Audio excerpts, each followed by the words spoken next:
Pada video kali ini, Mimin akan bahas 5 saham berfundamental bagus dan juga rutin bagi dividen. Saat ini kelima saham tersebut tercatat berkurang dari segi kepemilikan jumlah investornya. Apakah berkurangnya kepemilikan investor menjadi tanda awal fase akumulasi atau justru market memang pesimis terhadap 5 saham tersebut? Sebelumnya Mimin disclaimer video ini bukan ajakan beli atau jual saham. Segala keputusan berinvestasi sepenuhnya di tangan Anda. Saham pertama dengan jumlah penurunan investor terbanyak ada saham ASI atau saham Astra International. Dalam 1 bulan terakhir penurunan jumlah investor di saham ASI turun sekitar 12,26% atau sebanyak 20.400 pemegang saham. Penurunan jumlah investor terbanyak terjadi pada periode bulan Juli tahun 2025. Yang mana pada periode tersebut terlihat harga saham ASI naik di atas 14%. Jika kita melihat data broker flow atau melihat siapa yang membeli dan menjual saham ASI dari data yang Mimin gunakan di Stockbit Sekuritas, terlihat bahwa ada 2 investor asing yang dominan membeli saham ASI dan terlihat belum melakukan distribusi. Dari sisi penjual ada broker domestik seperti XLYP dan CC yang terlihat rutin menjual sahamnya. Dari sini kita bisa dapat view bahwa terlihat jelas buying power atau akumulasi yang dapat menaikkan harga yaitu pembelian dari investor asing. Dan saat ini terlihat average atau harga rata-rata akumulasinya ada di rentang harga 4.750 sampai dengan 4.900 per lembar saham, yang mana area harga tersebut dapat menjadi demand atau area berkumpulnya barang akumulasi dari investor asing. Dan pada saat video ini Mimin buat harga saham ASI terlihat mulai menyentuh average dari akumulasi broker asing. Dividen saham ASI tentunya menjadi pertimbangan yang menarik karena rutin membagikan 2 kali dividen yaitu dividen interim dan dividen final setiap tahunnya. Dengan besaran dividen yield di atas 8% dalam 3 tahun terakhir. Dan dari data EPS terlihat pada kuartal 2 tahun 2025 meningkat namun hanya tipis secara Q on Q. Dari segi rasio ROE-nya terlihat stagnan di rentang 13% sampai dengan 16% dan untuk ROIC atau Return on Invested Capital masih terlihat menurun sampai saat ini. Secara pergerakan harga menurut Mimin area ini cukup penting sebagai pijakan dan melihat bagaimana investor asing bereaksi di saham ASI, karena secara pergerakan harga terlihat gagal breakdown atau gagal menembus area support lalu sideways cukup panjang di harga situ saja tanpa pergerakan arah tren yang jelas. Saham kedua ada saham TLKM atau Telkom Indonesia. Berdasarkan data sampai dengan akhir bulan Juli 2025 terlihat jumlah investor berkurang 5% atau sebanyak 11.389 pemegang saham. Tetapi melihat sekilas pergerakan saham TLKM per hari ini tanggal 12 Agustus terlihat sudah memasuki fase impulsif atau kenaikan yang agresif. Dengan target terdekat berupa gap harga di area 3.270 sampai dengan 3.450. Saham TLKM ini terlihat sudah lepas dari area konsolidasinya berbeda dengan saham ASI sebelumnya yang masih berputar-putar di zona sideways. Sedikit tips dari Mimin untuk saham blue chip penting untuk memperhatikan foreign flow atau pergerakan akumulasi distribusinya. Karena walaupun harga saham TLKM saat bulan April sempat menyentuh di bawah harga 2.500 yang mana rata-rata akumulasi asing di harga 2.800. Saham TLKM rutin bagi dividen setiap tahunnya dengan rata-rata dividen yield sekitar 4% sampai dengan 7% per tahun. Dividen payout rasionya cukup konsisten di atas 70%. Tetapi melihat data EPS kuartal 2 tahun 2025 ada penurunan secara Q on Q. Sehingga dari segi kinerja saham TLKM ini mengalami penurunan, namun market berkata lain terutama investor asing yang malah agresif melakukan pembelian sampai dengan hari ini. Saat ini return on equity saham TLKM ada di angka 17% dan ROIC ada di angka 15%. Dari gambar di atas terlihat pada kuartal 2 saat ini ROE meningkat dari sebelumnya di bawah 16% menjadi di atas 17,3%. Tetapi secara garis besar memang kinerja saham TLKM terlihat menurun dalam 10 tahun terakhir. Saham ketiga ada saham UNTR atau United Tractor. Pada periode bulan Juli tahun 2025 ini terlihat untuk pertama kali dalam tahun 2025 ini jumlah kepemilikan investor di saham UNTR berkurang sebesar 6.900 atau sebanyak 13,6% dari periode bulan sebelumnya. Saat ini harga sahamnya kembali rebound dari zona support atau area support pada harga di atas. Dan rebound tersebut diikuti dengan akumulasi yang cukup agresif dari investor asing dalam 1 bulan kebelakang. Bahkan jika kita tarik garis besarnya, akumulasi investor asing terjadi dalam 1 tahun terakhir di saham UNTR. Harga rata-rata akumulasi 1 tahun ke belakang sampai dengan saat ini di antara 24.000 sampai dengan 24.700 per lembar saham, yang berarti harga saat ini ada di harga rata-rata average investor asing.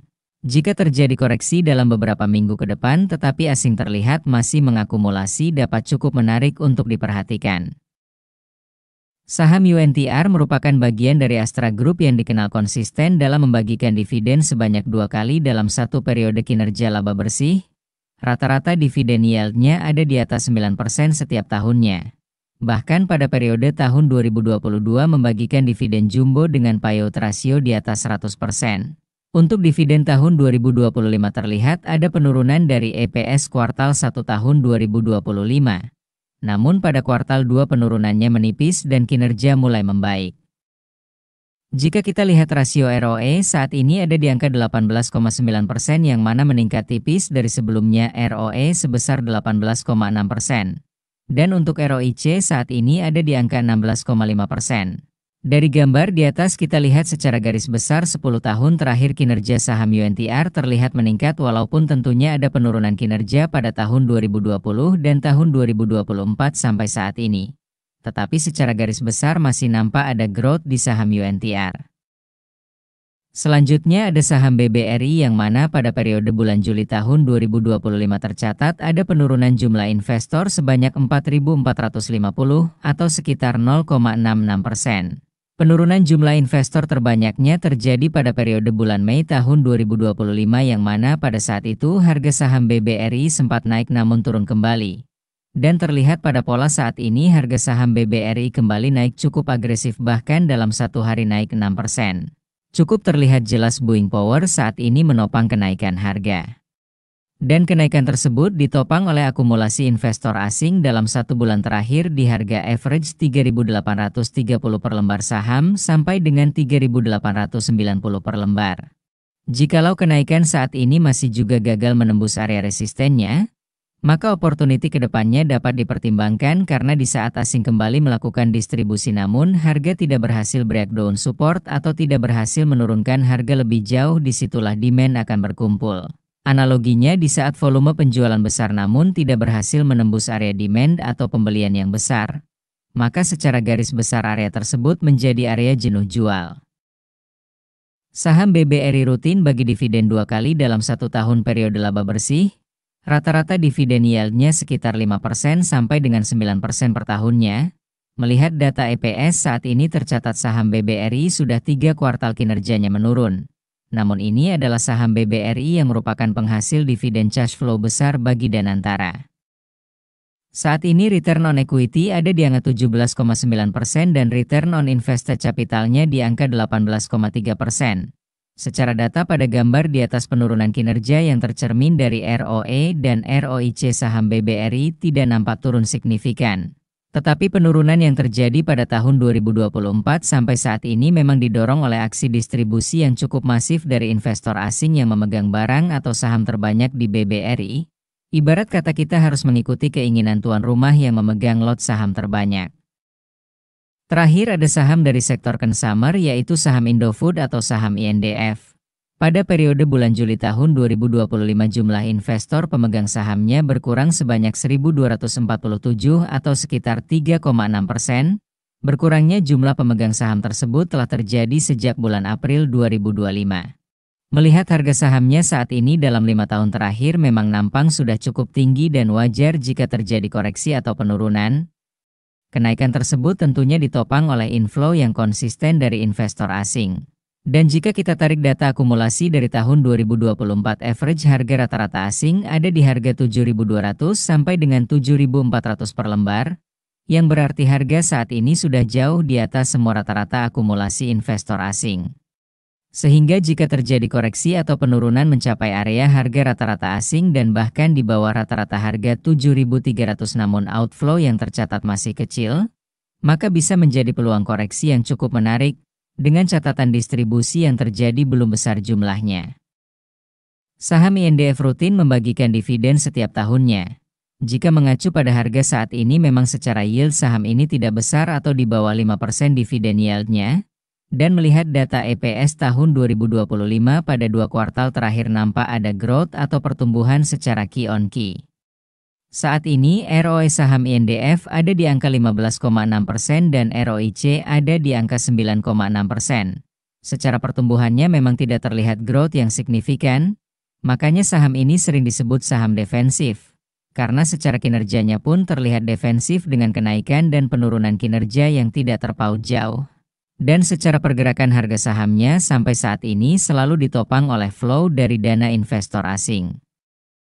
Selalu lakukan riset dan analisa ulang ya Sobat Invest serta atur dan kalkulasikan risiko yang terukur. Tidak semua saham yang Mimin bahas pasti naik. Semua bergantung pada momentum dan timingnya masing-masing. Semoga video ini bermanfaat. Support terus channel ini dan tonton video lainnya. Sekian dan terima kasih telah menonton.